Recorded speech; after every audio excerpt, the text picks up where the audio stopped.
Hello guys, welcome back to my YouTube channel. आज हम पढ़ेंगे अशोक के 14 शिलालेख और उनकी विषय वस्तु, जिसमें हमें सबसे पहले याद रखना होगा कि धर्म प्रचारक भेजने का उल्लेख और विदेशी राजाओं का उल्लेख हमको शिलालेख नंबर 2, 5 और 13 में मिलता है। 2, 5 और 13 हम इसको कैसे रिलेट करेंगे? 5 लोगों को कहाँ भेजेगा? धर्म का प्रचार करने विदेश भेजा, तो 2, 5, 13 धर्म प्रचार करने और विदेशी राजाओं का उल्लेख के लिए यूज़ किया है। और वहीं दक्षिण राज्यों का उल्लेख हमको 2 और 13 में मिलता है, 5वें नहीं है। 5वें में सिर्फ और सिर्फ विदेशी राजाओं और धर्म प्रचारकों का उल्लेख मिलता है। 5वें शिलालेख में अशोक ने स्वयं के एक एवं अपने भाइयों के परिवार का उल्लेख किया है।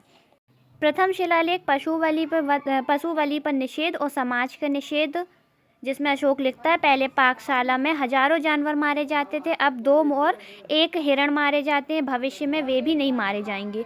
द्वितीय शिलालेख जो है सीमांत राज्यों, जिसमें चोल, पांड्य, चेर, सतीय पुत्र, केरल पुत्र, ताम्रपर्णी का उल्लेख है। यवन राजा एंटियोकस का उल्लेख है। पशु और मनुष्यों के लिए चिकित्सालय और दवाइयाँ, जड़ी बूटियों का उल्लेख है। लोक कल्याण के लिए कार्य हेतु कुआं खुदवाना, 6000 पेड़ लगवाना, इसका उल्लेख किया गया है। तृतीय शिलालेख अशोक ने राज्याभिषेक के 12वें वर्ष में युक्तों और राजकों और प्रादेशिकों के साथ प्रति 5वें वर्ष दौरे का आदेश दिया। तो अब हम इसको कैसे याद करेंगे? तृतीय से तृतीय 3 युक्ति 3 युक्ति निकाला अपन ने, युक्त 3 युक्त ऐसे करके हमने एक रिलेट कर लिया। तो तृतीय शिलालेख हमें युक्तों को, राजकों और प्रादेशिकों के साथ प्रति 5 वर्ष दौरे का आदेश देता है। माता पिता, मित्रों, रिश्तेदारों के प्रति आज्ञाकारी होना, ब्राह्मणों, श्रमणों को दान देना, अहिंसा, अल्प संग्रह, अव्यय और धम्म के लिए आवश्यक है। चतुर्थ अभिलेख धम्मघोष की आवाज़ के बारे में वर्णन करता है। तो हम इसको कैसे रिलेट करेंगे? 4 लोग आके घोषणा करेंगे, तो धम्मघोष 4 घोष। लोगों को दिव्य विमान, हाथी, अग्नि, स्कंद आदि दिव्य रूपों के दर्शन। 5वां शिलालेख से देखेंगे, 5 से 5 लोग को भेजा, किसके लिए नियुक्त किया? धर्म की रक्षा के लिए। तो धम्म महामात्रों की नियुक्ति 5वां शिलालेख। राज्याभिषेक के 13वें वर्ष में धम्म महामात्रों की नियुक्ति।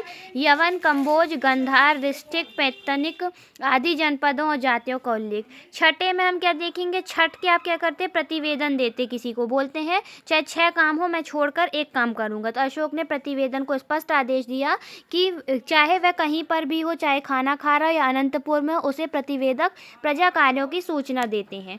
7वां शिलालेख 7 से 7 और 7 से संयम, आत्म संयम एवं मन की पवित्रता होनी चाहिए। लोगों को धर्म श्रावण के संदेश दिए, सभी धर्मों के लिए लोग सभी स्थानों पर रहें।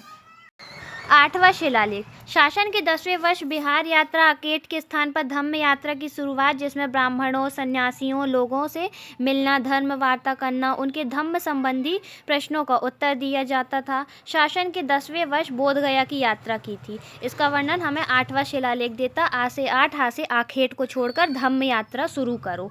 9वां शिलालेख लोग विशेषता स्त्रियां बहुत से सारहीन मंगल करती हैं, इनके स्थान पर धम्म मंगल। 9 में क्या बोला? नवरात्रियों में स्त्रियां क्या करती हैं? मंगल कार्य करती हैं, तो उसकी जगह अपन रेट कर लिया, 9 मंगल की जगह धम्म मंगल करो। गुरुजनों का सम्मान, ब्राह्मणों, श्रमणों को दान, अहिंसा करना। शिलालेखों में धम्म मंगल को श्रेष्ठ बताया गया है। 10वां शिलालेख धम्म की श्रेष्ठता पर बल देता है। 10 लोग क्या कहते हैं? सबसे श्रेष्ठ है, तो उससे रिलेट कर लिए 10वें में धम्म की श्रेष्ठता। 11वां शिलालेख धम्म दान साधारण दान से उत्तम है। दासों, सेवकों के प्रति उचित व्यवहार, माता पिता की सेवा, मित्रों, परिचितों और ब्राह्मणों, श्रमणों के प्रति उदारता, अहिंसा धम्म दान है। धम्म दान की व्याख्या किसमें किया है? 11वें शिलालेख में किया धम्म दान की व्याख्या कि धम्म क्या दान है, धम्मदान क्या होता है। 12वां शिलालेख असहिष्णुता का शिलालेख है। धार्मिक असहिष्णुता का शिलालेख 12वां शिलालेख में कहता है, सभी संप्रदाय के लोग एक दूसरे संप्रदाय के सिद्धांतों को जानें, सभी धर्मों के सार की वृद्धि की कामना किया। जो मनुष्य अपने धर्म को पूछता है एवं दूसरे के धर्म की आलोचना करता है, ऐसा करते हुए वे अपने धर्म को हानि पहुँचाता है, अतः वाणी पर संयम होना चाहिए। इसमें धर्म महामात्र, स्त्रयाध्यक्ष महामात्र और ब्रजभूमिक महामात्र नामक अधिकारियों के नाम मिलते हैं। 13वां शिलालेख हमें राज्याभिषेक के 8वें वर्ष में कलिंग विजय की जानकारी देता है। धम्म विजय साधारण विजय से अधिक कल्याणकारी है। कलिंग विजय में हुए नरसंहार का पश्चाताप विदेशी राजाओं एंटिओकस, टॉलमी, एंटिगोनस, मेगस, अलेक्जेंडर का उल्लेख है। इन राजाओं के क्षेत्र में भी धम्म विजय का उल्लेख है। दक्षिण में चोल, पांड्य, श्रीलंका में धम्म विजय, साम्राज्य के अंदर भी यवनों, कम्बोजों, नाभकों, नागपंथिकों, भोजों, पत्तनिकों, आंध्रों, पुलिंदों में हर जगह देवानामप्रिय के धम्म के आदेशों की अनुपालना होती है। देवानामप्रिय को विश्वास है कि जो लोग गलती करते हैं और जिन्हें जहाँ तक संभव हो माफ़ कर देना चाहिए। 8वीं जातियों, जंगल में रहने वाली जातियों को जो अपराध करती हैं क्षमा करने का आश्वासन दिया गया है एवं दंड देने की चेतावनी। 14वां शिलालेख। ये धम्म अभिलेख राजा प्रियदर्शी द्वारा इसलिए खुदवाए गए कि लोग धम्म के सिद्धांतों की अनुपालना कर सकें। धौली और जौगढ़ में 11, 12, 13 नंबर के शिलालेख के स्थान पर 2 पृथक कलिंग अभिलेख मिले हैं। कहाँ? धौली और जौगढ़ से। ये तोसली और संपा के जिला अधिकारियों को संबोधित करते हैं। तोसली धौली का प्रशासनिक केंद्र था तथा जौगढ़ का प्रशासनिक केंद्र संपा था। मेरी संतान है, जिस प्रकार मैं अपनी संतान के लिए इहलौकिक एवं पारलौकिक कल्याण की कामना करता हूँ, उसी प्रकार अपनी प्रजा के लिए भी कामना करता हूँ। इस अभिलेख की घोषणा तिष्य नक्षत्र में 8वें दिन की गई थी। नगर प्रदेशकों को आदेश दिया गया कि लोगों को बिना किसी कारण के ना तो बंदी बनाया जाए, न यातना दी जाए।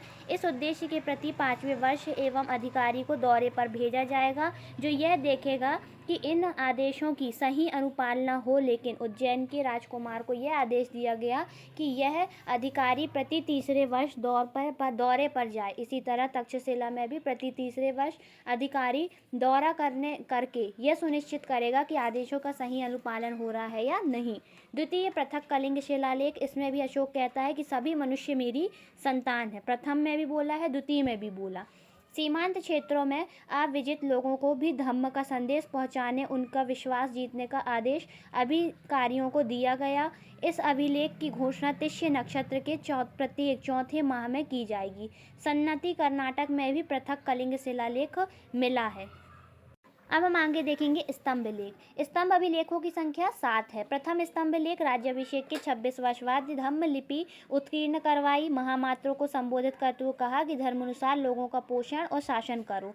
ध्यान देने वाली बात है कि धम्म लिपि लिखवाने की सर्वप्रथम शुरुआत राज्याभिषेक के 12वें वर्ष होने पर 13वें वर्ष की गई, जिसकी जानकारी छठे स्तंभ लेख में मिलती है।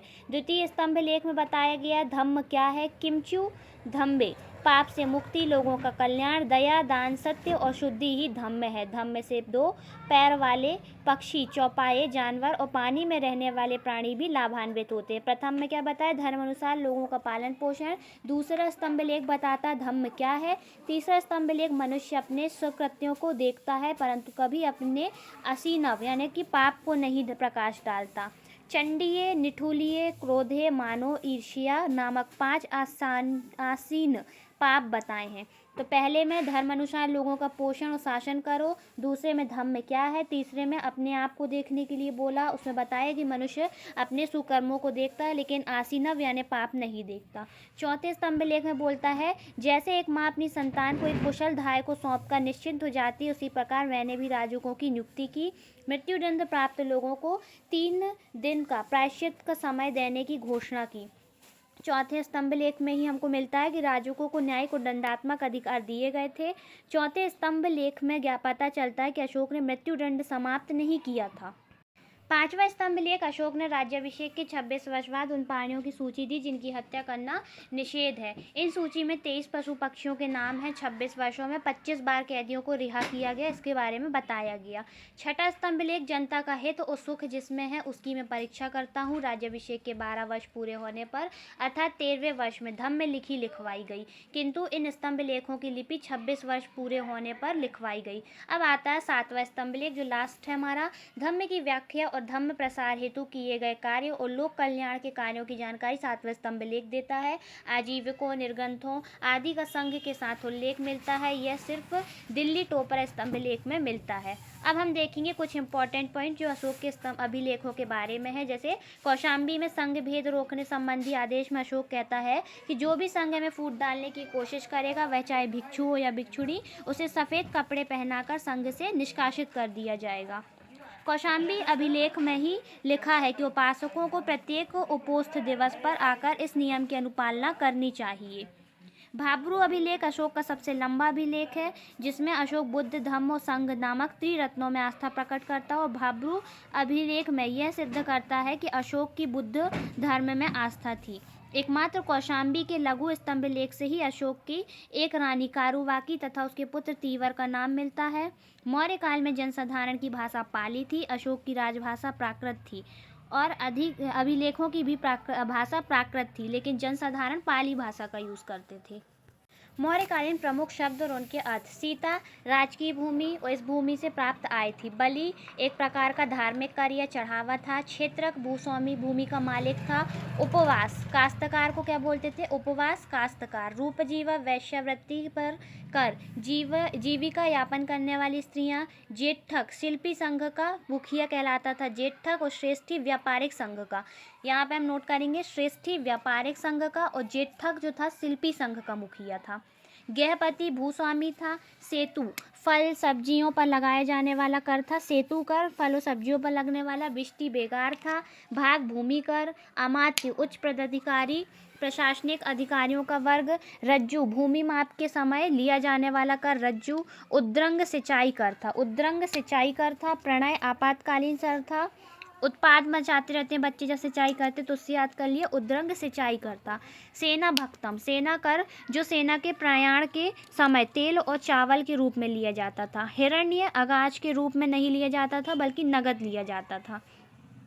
राष्ट्र अन्य साधनों से प्राप्त आय थी। पौर राजधानी का शासक था। अक्षपटलाधिकारी महालेखापाल। अक्षपटाधिकारी महासमाप्त सर्प सर्प से याद किया, गुप्तचर सर्प की तरह होता, कहाँ से कहाँ चले जाए पता ही नहीं चलता है ना। अक्षपटलाध्यक्ष महालेखापाल जो होता था उसको अक्षपटलाध्यक्ष बोलते थे। वार्ता कृषि पशुपालन एवं व्यापार का सम्मिलित रूप। विविध पशुओं की रक्षा के लिए वसूला गया कर था। विविध रक्षित पुलिस कौष्ठेयक सरकारी जलाशय से संचित भूमि में लिया जाने वाला कर कौष्ठेयक था। सार्थवाह व्यापारियों का काफिला। हमारे नेक्स्ट वीडियो में अब हम आगे की जानकारी लेंगे। तब तक के लिए लाइक शेयर एंड सब्सक्राइब।